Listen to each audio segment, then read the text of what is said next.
नमस्कार दोस्तों, आपका स्वागत है आपके अपने YouTube चैनल अद्भुत ज्ञान गंगा पर। दोस्तों, जिस घर में रोज लड़ाई झगड़े होते हैं, जहां रोज कलह उत्पन्न होता है, उस घर में कभी बरकत और समृद्धि नहीं होती। उस घर में माँ लक्ष्मी का आगमन नहीं होता, दुख दरिद्रता निवास करती है। जिस घर में सुख शांति होती है, उस घर में सुख समृद्धि की प्राप्ति होती है और सदैव माँ लक्ष्मी का निवास बना रहता है। दोस्तों, यह कहानी हमारे जीवन में हमें यह प्रेरणा देगी कि हमें घर में लड़ाई झगड़े क्यों नहीं करने चाहिए। अगर घर में हो रहे हों तो उसको किस तरीके से रोका जाए। हर घर में सुख शांति का होना बहुत जरूरी होता है। इसलिए हो सके तो इस कहानी पर जरूर अमल करें और इस कहानी को पूरा सुनें। यह बहुत ही प्रेरणादायक कहानी है। इस कहानी से आपको बहुत कुछ सीखने को मिलेगा। दोस्तों, एक जंगल में एक मोर और मोरनी रहा करते थे। मोर और मोरनी दोनों बड़ी हंसी खुशी रहते थे। जंगल में बहुत से छोटे बड़े जानवर थे, लेकिन यह दोनों अपनी ही दुनिया में रहते थे। इन्हें एक दूसरे की चिंता अपने आप से भी ज्यादा होती थी। जब कभी कभी इनके मन में एक दूसरे से दूर होने के बारे में विचार आता, तो यह एक दूसरे से दूर होने की बात सोचकर ही बहुत दुखी हो जाते थे। उन्हें वहां जंगल में दूसरे जानवरों से डर लगा रहता था कि कहीं जंगल का कोई बड़ा जानवर उन्हें अपना शिकार न बना ले।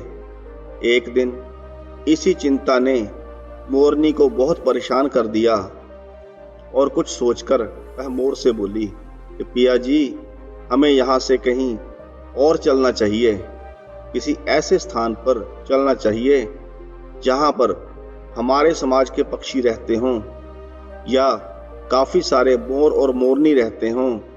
हमें वहाँ चलना चाहिए क्योंकि हम वहीं पर ज्यादा सुरक्षित रहेंगे। मोर मोरनी के मन की बात और भय को समझता था। मोर मोरनी से कहता है कि प्रिय, हम दोनों सुकून से यहाँ रहते हैं। अगर हम वहाँ जाएंगे तो लड़ाई झगड़े होंगे। हम नहीं जानते कि वहाँ पर वह हमारे साथ कैसा व्यवहार करेंगे।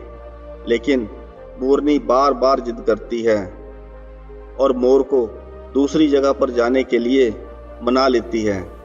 दोनों मोर मोरनी उड़कर दूसरी जगह की तलाश में निकल पड़ते हैं।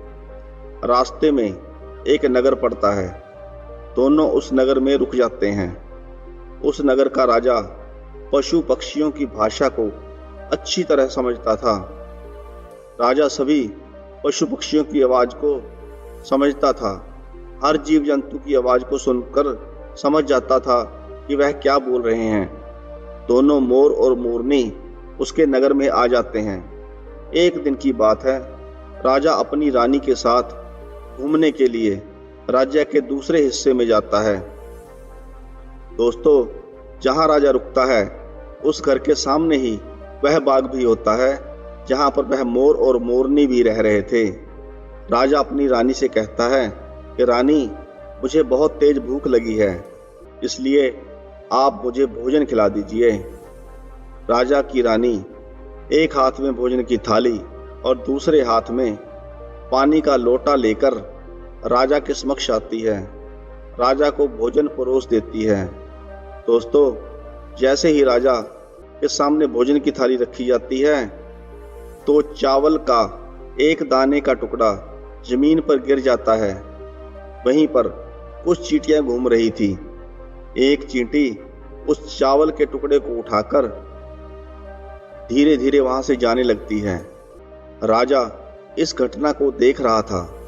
चींटी अभी कुछ ही दूर गई थी कि उस चींटी के पास तुरंत एक दूसरा बड़ा चींटा आता है। वह चींटा उस चींटी से कहता है, प्रिय, तुम यह चावल का टुकड़ा मुझे दे दो और तुम राजा की थाली से दूसरा चावल का टुकड़ा लेकर आओ। दोस्तों, राजा यह सब देख और सुन रहा होता है। वह राजा इस बात को समझ जाता है कि क्योंकि वह राजा हर जीव जंतु और पशु पक्षियों की भाषा को समझता था, राजा इस बात को समझ जाता है कि चींटा चींटी से क्या बात कर रहा है। वह चींटी उस चींटे से मना करती हुई कहती है कि नहीं, अगर राजा को पता चल जाएगा तो वह मुझे मार देगा। लेकिन चींटा नहीं मानता और चींटी से फिर कहता है कि चिंता मत करो, राजा को पता नहीं चलेगा। राजा ना ही हमारी भाषा को समझता है और ना ही उसे यह पता है कि तुम चावल का टुकड़ा लेने वाली हो, तो वह तुम्हें क्यों मारेगा। उसकी बात मानकर चींटी फिर से जाने की कोशिश करती है, लेकिन आधे रास्ते से ही वापस लौट जाती है। वापस जाकर चींटे से कहती है कि नहीं, मैं नहीं जाऊंगी। हो सकता है कि राजा को पता चल जाए और तब राजा मुझे मार भी सकता है। उसकी बात सुनकर चींटा चींटी को फिर से मनाने की कोशिश करने लगता है, लेकिन तभी चींटे को इस बात का एहसास हो जाता है कि राजा हमारी बात को सुन रहा है और समझ भी रहा है। दोस्तों, चींटे ने फिर चींटी से कहा कि राजा हमारी बात को समझता भी है और वह सुन भी रहा है। राजा ने हमारी बातों को सुन लिया है। चींटी उस चींटे से कहती है कि यदि राजा ने हमारी बात को सुन लिया है तो भी परेशान होने की जरूरत नहीं है, क्योंकि राजा यदि हमारी बात को किसी अन्य व्यक्ति से कहेगा तो यह राजा उसी वक्त पत्थर का बन जाएगा। राजा चींटा और चींटी की इस बात को भी खूबी सुन लेता है और समझ भी लेता है। चींटी की इस बात को सुनकर राजा को हंसी आ जाती है और राजा हंसने लगता है। जैसे ही राजा को हंसी आती है, उसी समय दूसरी तरफ राजा की रानी रसोई से बाहर कदम रखती है। जैसे ही वह रसोई घर से बाहर निकलती है तो वह सामने राजा को हंसता हुआ देखती है। रानी महाराज को हंसता हुआ देखकर सोचने लगती है कि शायद मुझसे ही कोई गलती हुई है, इसलिए राजा हंस रहे हैं। रानी राजा के पास आती है और कहती है कि महाराज, क्या मुझसे कोई गलती हुई है जो आप इतने जोर से हंस रहे हैं। राजा ने कहा कि नहीं, ऐसी कोई बात नहीं है, मुझे तो ऐसे ही हंसी आ गई। उसके बाद रानी जिद करने लगती है कि मुझे बताओ कि आप ऐसे क्यों हंस रहे थे। राजा बात को टालने की कोशिश करता है तो राजा से कहती है कि नहीं, आपको मुझे बताना ही पड़ेगा कि आप किस बात से हंस रहे हैं। राजा रानी को बार बार मना करता है, क्योंकि राजा को पता था कि चींटी ने यह कहा है कि यदि मैं चींटी और चींटे की बीच की बात किसी और को बताऊंगा तो मैं पत्थर का बन जाऊंगा। इसलिए राजा रानी को यह बात नहीं बताना चाहता, लेकिन रानी फिर भी नहीं मानती और बार बार बताने के लिए जिद करती है। वह कहती है कि यदि आप मुझसे सच्चा प्रेम करते हैं और मुझे अपनी रानी समझते हैं तो आपको बताना ही पड़ेगा। रानी की बात सुनकर राजा बड़े धर्म संकट में फंस जाता है। राजा बार बार मना करता है, क्योंकि उसे पता था कि यदि वह यह बात रानी को बताएगा तो वह पत्थर का बन जाएगा। अब रानी की ऐसी जिद भरी बातें सुनकर उसे लगने लगा था कि यदि वह नहीं बताएगा तो रानी का विश्वास टूट जाएगा। रानी बार बार जिद करती है। वह कहते हैं ना कि त्रिया हट और बाल हट, बड़ा होता है, तगड़ा होता है, दोनों तरह के हट से बचकर रहना चाहिए। रानी की जिद के आगे राजा को झुकना पड़ता है। कोई हल ना देखकर राजा कहता है कि ठीक है, यदि मैं आपको यह बात बताऊंगा तो आपको बहुत पछताना पड़ेगा। रानी कहती है कि अभी तो आप कह रहे थे कि आप यूं ही हंस रहे हैं, कोई बात नहीं है, और अभी आप कह रहे हैं कि मुझे बहुत पछताना पड़ेगा। जरूर कोई बड़ी बात है। रानी जिद करती है कि अब तो आपको वह बात मुझे बतानी ही होगी। राजा कहता है कि ठीक है, यदि आप नहीं मानती हो तो हम किसी जंगल में चलते हैं। वहां जंगल में जाकर मैं आपको इस बात को सुनाऊंगा। उसके बाद राजा और रानी रथ में सवार होकर दोनों जंगल की ओर निकल जाते हैं। उसी समय वह मोर और मोरनी भी अपने भोजन की तलाश में उसी जंगल में गए होते हैं। राजा रानी घने जंगल में पहुंच जाते हैं। तब राजा रानी से चींटी की बात कहना शुरू करता है। वह बात रानी को सुनाने लगता है। जैसे राजा थोड़ी थोड़ी बात रानी को बताता गया, वैसे वैसे वह पत्थर में बदलता गया। जैसे ही राजा ने रानी को आधी बात बताई तो वह आधा पत्थर का बन गया। तब राजा रानी से बोलता है कि रानी, मैं धीरे धीरे पत्थर का बनता जा रहा हूं, अभी भी सोच लो, नहीं तो तुम बहुत पछताओगी। रानी कहती है, महाराज थोड़ी सी बात बची है, अब उसे भी पूरी कर दीजिए। जैसे ही राजा पूरी बात रानी को बताता है, वह पूरी तरह से पत्थर का बन जाता है। रानी की अपनी जिद के कारण राजा पत्थर का बन जाता है। उसके बाद रानी सिर पकड़कर रोने लगती है।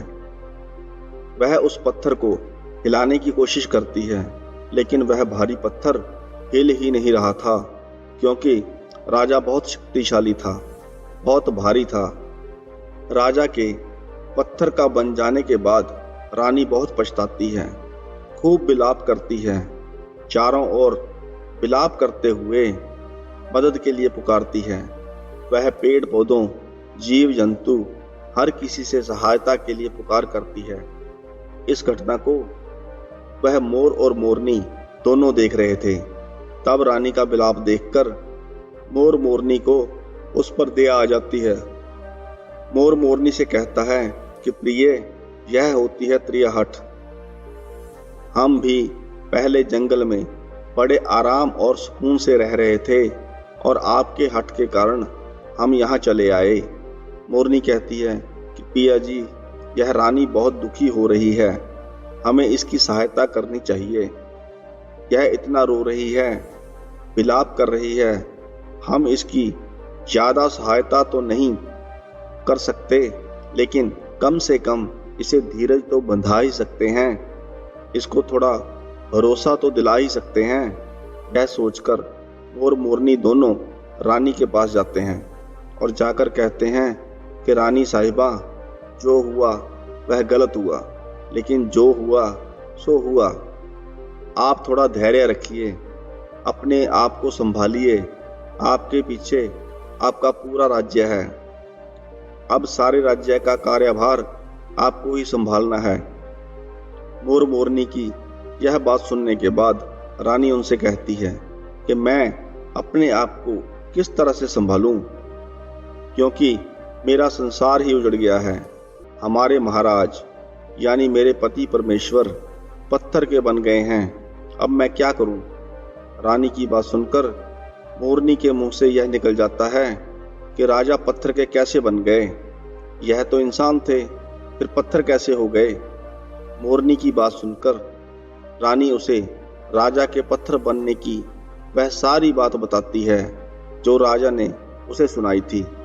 जब रानी चींटी वाली बात मोर मोरनी को बताती है, तो जैसे जैसे वह बताती जाती है, वैसे वैसे वह भी धीरे धीरे पत्थर की बनती चली जाती है।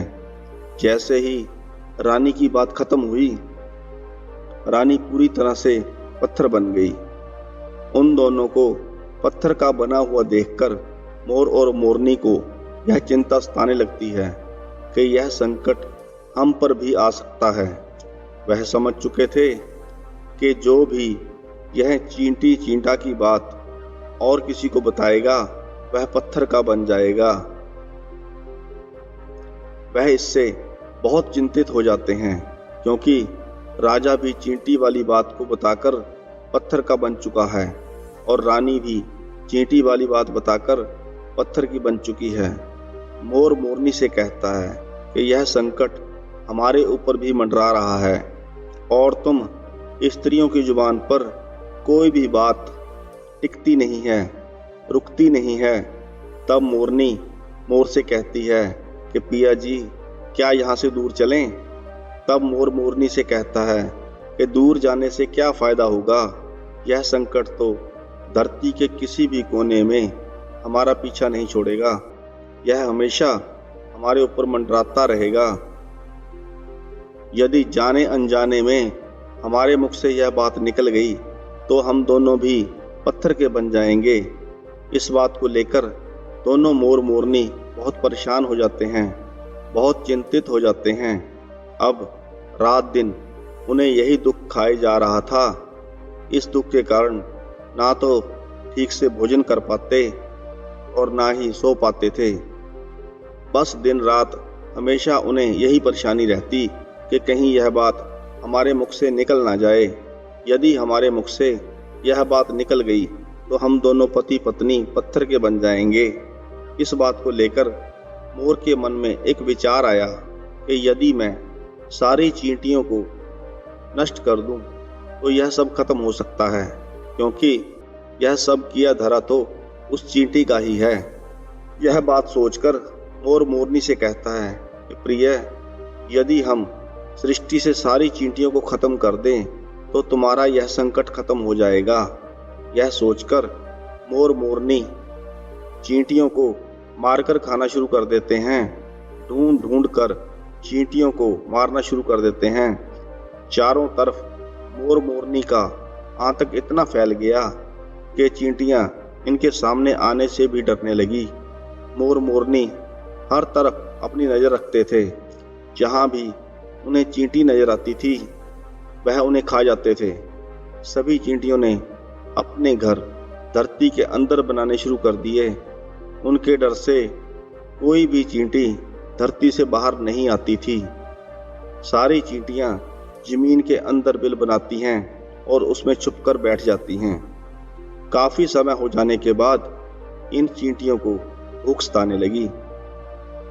अब चींटियों को बिल के अंदर भोजन कहाँ से मिले, क्योंकि बिल में कोई भोजन नहीं होता। जो भोजन मिलता है वह बिल के बाहर ही होता है, बाहर ही मिलता है। अब चींटियां भोजन लेने के लिए बिल से बाहर आती तो मोर उन्हें तुरंत खा जाता, उनको मार देता। चींटियां धरती में बिल खोदकर धरती के अंदर जाकर बैठ गई। भूख से तड़पते हुए चींटी और चींटा श्री हरि विष्णु की भक्ति करने लग पड़े। चींटा बहुत कठोर भक्ति करने लग पड़ा। भक्ति करते करते उसको यह मालूम नहीं था कि वह कहाँ है। वह घनघोर तपस्या में लीन हो गया। उन्होंने निराधार भक्ति की थी। उन्होंने कोई अन्न जल भी ग्रहण नहीं किया था। इसलिए श्री हरि विष्णु उनसे बहुत जल्दी प्रसन्न हो गए। इस तपस्या से प्रसन्न होकर श्री हरि विष्णु उन्हें दर्शन देते हैं। श्री हरि विष्णु उसे कहते हैं कि चींटा, हम तुम्हारी भक्ति से बहुत प्रसन्न हैं। तुम्हें मुझसे जो कुछ चाहिए वह वर मांगो। मैं तुम्हारी भक्ति से बहुत प्रसन्न हूँ। जो मुझसे मांगना हो मांग लो, तुम्हें जरूर मिलेगा। चींटी चींटा दोनों ही ना जाने कितने समय से भूखे प्यासे तड़प रहे थे। दोनों के मुख से एक ही बात निकलती है कि प्रभु, यदि आप हम पर प्रसन्न हैं और हमें वर देना चाहते हैं तो हमारी सारी चींटी प्रजाति के पेट में गांठ लगा दीजिए। उन्होंने सोचा कि जब हमारा पेट ही नहीं होगा तो हमें भूख प्यास नहीं लगेगी और फिर हम बाहर क्यों जाएंगे। अगर हम बाहर नहीं जाएंगे तो मोर मोरनी हमें नहीं खा पाएंगे। इसलिए उन्होंने भगवान विष्णु से मांगा कि प्रभु, आप हमारे पेट में गांठ लगा दीजिए। तब भगवान श्री विष्णु ने कहा कि तथास्तु, पेट में गांठ लग जाती है। आज भी चींटियों के पेट में वह गांठ लगी हुई है। चींटियों का पेट नहीं होता। फिर चिंता में श्री हरि विष्णु से कहते हैं, प्रभु, हमारी सारी प्रजाति के पेट में तो गांठ लग गई है, लेकिन मोर मोरनी से हमें अभी भी खतरा है। वह हमारे इंतजार में जमीन के ऊपर बैठे हुए हैं। वह हमें जैसे ही देखेंगे वैसे ही हमें मार देंगे, हमें बिल्कुल खत्म कर देंगे। आप इसका भी कुछ उपाय करें। उनकी बात सुनकर श्री हरि विष्णु उनको लेकर उसी समय मोर मोरनी के समक्ष आते हैं। दोस्तों, श्री हरि विष्णु मोर से कहते हैं कि मोर, तुम चींटियों का शिकार करना बंद करो, इन्हें मारना बंद करो। इसमें चींटियों का कोई दोष नहीं है। दोषी वह राजा था, क्योंकि वह राजा सभी जीव जंतुओं की भाषा समझने में सक्षम था। वह जिन जीव जंतुओं की भाषा समझता था वह उनका रूप बदलने में भी सक्षम था। वह विभिन्न पशु पक्षियों का रूप भी धारण कर लिया करता था, और जब रूप धारण किया करता था तो उन पशु पक्षियों पर अलग अलग तरह से अत्याचार करके आनंद लेता था। बाद में वह उन्हें छोड़कर वापस इंसान बन जाया करता था। उन पशु पक्षियों पर जोरदार हंसता था। इसी मूर्खता के कारण आज वह राजा पत्थर का बना हुआ है। वह अपने कर्मों का फल भोग रहा है।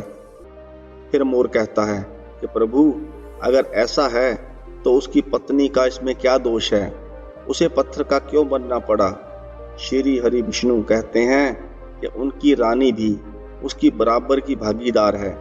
यदि वह राजा को रोकती तो वह ज्यादा पाप नहीं कर पाता, इसलिए महारानी भी इनके पाप में बराबर की भागीदार है। इसी कारण वह भी पत्थर की बन चुकी है। श्री हरि विष्णु के दर्शन पाने के बाद और उनके समझाने के बाद मोर कहता है कि प्रभु, जब भी हम इस चींटा की बात को किसी अन्य से कहेंगे तो क्या हम भी पत्थर के हो जाएंगे? तब श्री हरि विष्णु कहते हैं कि तुम्हारा यह श्राप समाप्त हो चुका है। अब इस बात को किसी से कहने पर भी कोई फर्क नहीं पड़ेगा। तुम अब इसको किसी से भी कह सकते हो। तुम्हारे ऊपर से यह खतरा टल चुका है। यह सुनकर मोर मोरनी बहुत प्रसन्न हो जाते हैं। उनकी खुशी का कोई ठिकाना नहीं रहता। उसके बाद श्री हरि विष्णु वहां से अंतर ध्यान हो जाते हैं।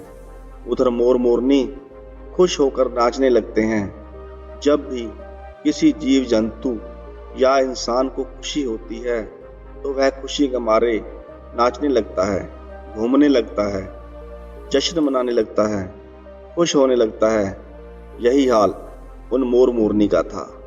वह मोर खूब अपने पंख फैलाकर जोरदार नाचने लगा। उसकी खुशी का कोई ठिकाना नहीं रहा। वह झूम झूम के नाचने लगा। इसके बाद जब उसकी नजर अपने पैरों पे गई तो उसके पैर फटे हुए थे। अपने पैरों को देखकर मोर रोने लग जाता है। पैरों को देखकर मोर सोचने लगता है कि मेरा पूरा शरीर इतना सुंदर है, मेरे पंख कितने सुंदर हैं, लेकिन मेरे पैर इतने बदसूरत क्यों हैं? पहले मेरे पैर इतने सुंदर थे, इतने बदसूरत कैसे हो गए हैं? मोर अपने पैरों को देखकर रोता गया। तब मोरनी मोर को धीरज बधाती है कि जो हुआ सो हुआ, अब रोने का कोई फायदा नहीं है। मोरनी उसकी आंखों से गिरे हुए आंसुओं को चुन चुन कर उठाती, क्योंकि मोरनी मोर को धीरज बंधा रही थी। मोर के आंसुओं को जमीन पर गिरने से रोकने की कोशिश करती, लेकिन वह रोक नहीं पाती। मोरनी के हाथ तो है नहीं, इसलिए वह अपनी चोंच से ही एक एक आंसू को उठाती। मोरनी के इस प्यार को देखकर श्री हरि विष्णु उन्हें फिर से दर्शन देते हैं और कहते हैं कि तुम्हारा यह प्रेम हमेशा बना रहे। दोस्तों, अगर इस संसार का हर प्राणी उस चींटा और मोर मोरनी की तरह प्यार और त्याग की भावना रखे तो यह संसार भी किसी स्वर्ग से कम नहीं है।